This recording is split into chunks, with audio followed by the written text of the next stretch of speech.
Eto hong si Reynaldo, no. Maraming salamat po sa inyong pakulay. Nabasa ko lang kasi ito sa isang content natin. Thank you so much, sir. Yan. I really appreciate that. And ito pa. Alright, so ito na nga, unahin na natin. Ay, mga kabayan, teka, bago ko makalimutan, kapatid na Trexie, sino po ba sa inyo pa rin ba ritong nakakaalala dati na noong 2022, ako po ay napadalhan ng subpoena ng NBI, no? Alam ko hindi ko dinisclose sa inyo 'yun. Si kapatid na Trexie, 'yan, alam niya 'yan. Napadalhan ako ng subpoena ng NBI noong 2022. Hindi ko alam kung anong dahilan maliban sa iniisip ko ay baka gawa ng mga kakamping, ng mga dilawan. Pero iniisip ko, anong libelous ang sinabi ko? So wala talaga. Ngayon, humingi ako ng tulong doon sa BBM HQ. Tapos yung dating NBI director doon, ah, kaalyado ni PBBM. So, si Coach Jarrett ang nag-relay. And then ang sabi kay attorney pangalan nito, yung nandun sa isang kay attorney Aboy. 'Yun. Then sabi ni na attorney Aboy, sila na daw yung wala pa sa UBIP 'yun, wala pa ako doon. Mag-e-election 'yun bago mag-May 9. Sabi niya, sige, sinabihan na raw niya yung director ng NBI na yung subpoena laban sa akin o para sa akin ay wag ko na munang intindihin. At magpadala na lang uli ng bago after election ng May 9, 2022. Pero after that, wala na hong nagpadala. Ngayon, hindi ho nawala sa isip ko yon. Tapos, ang nangyari pa nga, sabi ng mga anak ko, dumating daw yon yung mga nagdala rito. May picture ko pa ha, subpoena may picture na habang ako ay nagbablog. Ngayon, eto hong si Cheryl, siya ho yung si Attorney Aboy Paraiso. Si Cheryl, yung nakarang content natin, no, minessage niya ako. Sabi niya, "Sir, andito ka." At ito po yung video na yon na sinasabi ko. Uy, bakit tahimik? Ayan. Pero thank you sila dyan. Wait a second. Let me check the sounds.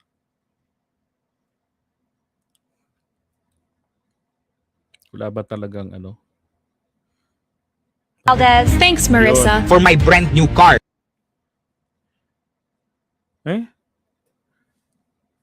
Marissa. For my brand new car. For our cozy new home. And for the chance to finally pay off my debts. And travel the world. Thank you so much, Marissa Valdez. For helping me make my dreams come true.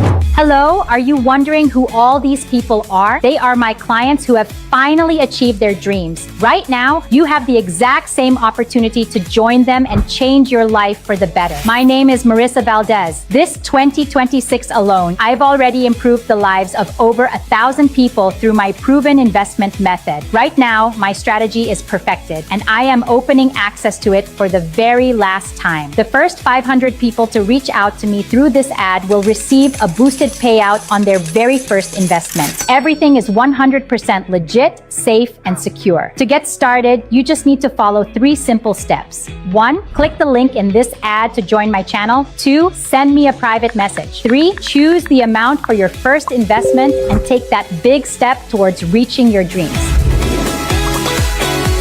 Okay. So yan. Dito sa bandang unang part nito, andito ako Diba? Teka, ayan. Thank you, Marissa. Thank you, Marissa Valdez. Grabe, no? Mga bigatin yung mga nandyan, ha? Ayan. Ito, ang sabi ko dyan, Marissa, you're the best.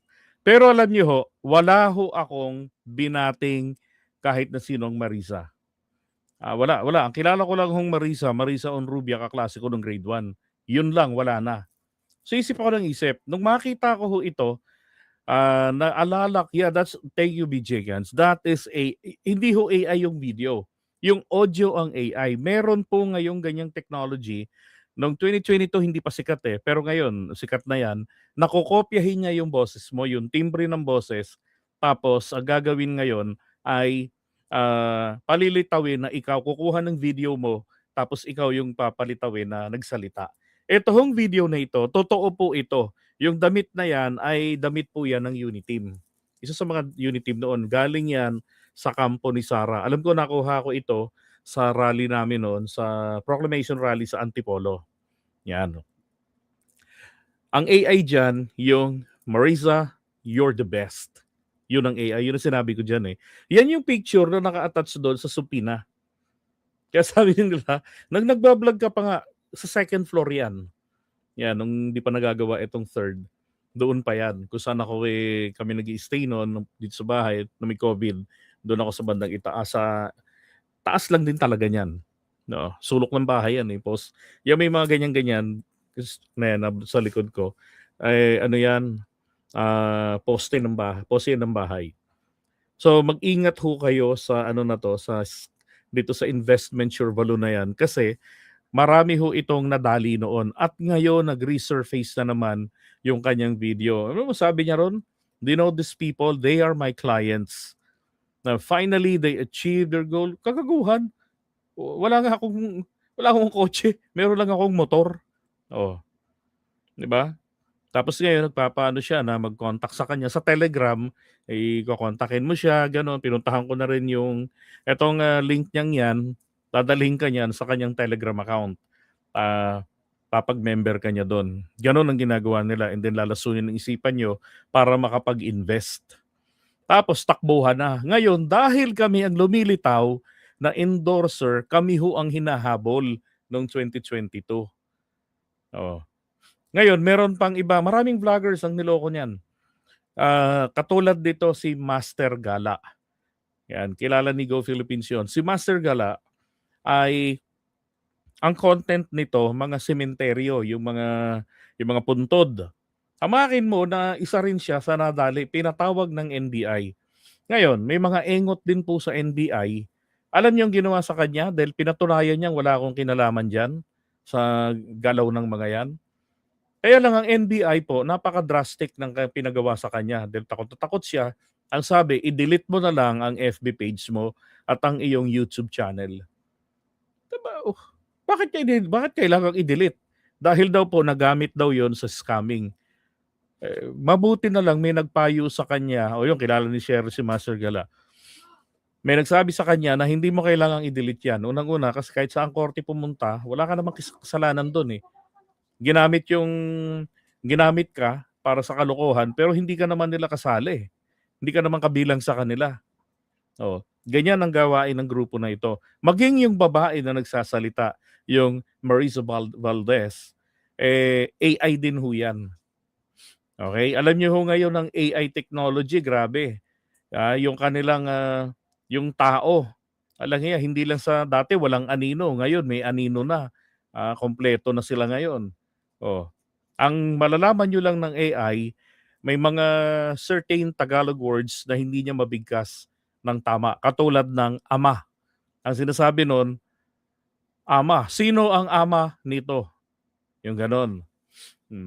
Okay? So, baka sakali na merong mag-invite sa inyo sa mga ganyan at makita yung video na to. Kasi itong video na pinakita ko sa inyo, hindi nyo ito mahahagilap sa kanyang FB page. Kinalkal ko yan eh. Ito yung kanyang FB page. Wait a second. FB, hopes. Alright, here we go. Ito yung FB page niya.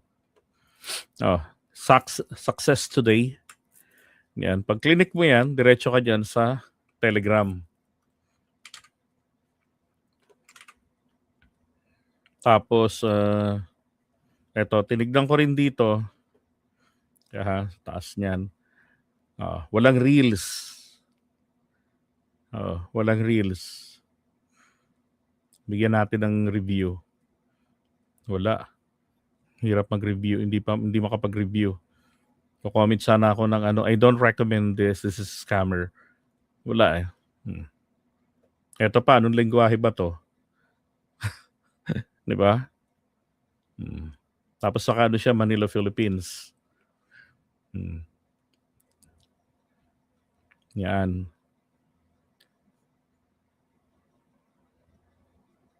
Tingin ko AI din tong family photo na to eh. Yan o.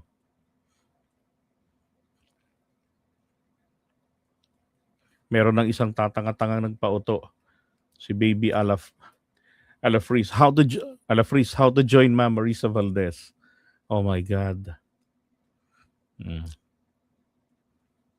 Diba? Definitely, this is not in the US. Not in the Philippines. That must be somewhere else. Ngayon, may pa-Bible pa oh. Iniisip ko ngayon eh, kung pumunta ako ng NBI noon, malamang nakikilan ako ng mga yan. Tsaka sabi nga nila Coach Janet noon, wag pupunta ng NBI ng basta-basta nang walang dalang abogado. Or sometimes, much better, abogado na lang ang papuntahin. Putya na yan, saan naman ako kukuha noon? So medyo kabado ko ron eh. Kaya lang nung sinabi nga na umokay yung NBI director noon, na after election na lang yan asikasuhin, yun na. Nakahinga na ako ng maluwag. And after that, yun na nga, na-assign kami ni Go Philippines, si Papa Vin, kaming tatlo, para magbantay ng eleksyon noon sa Naga City. And that's the reason kaya hindi kami nakaboto dito sa Manila. Rito kami rin nakarehistro eh. Okay, so ingat po kayo sa mga ganyang katarantaduhan na yung mga vloggers. Isipin nyo, pati pala si Hey Derian, si Doc Willie Ong nandun din. Oh. Yan, okay? So, ayusin na nga natin tong lintik na to.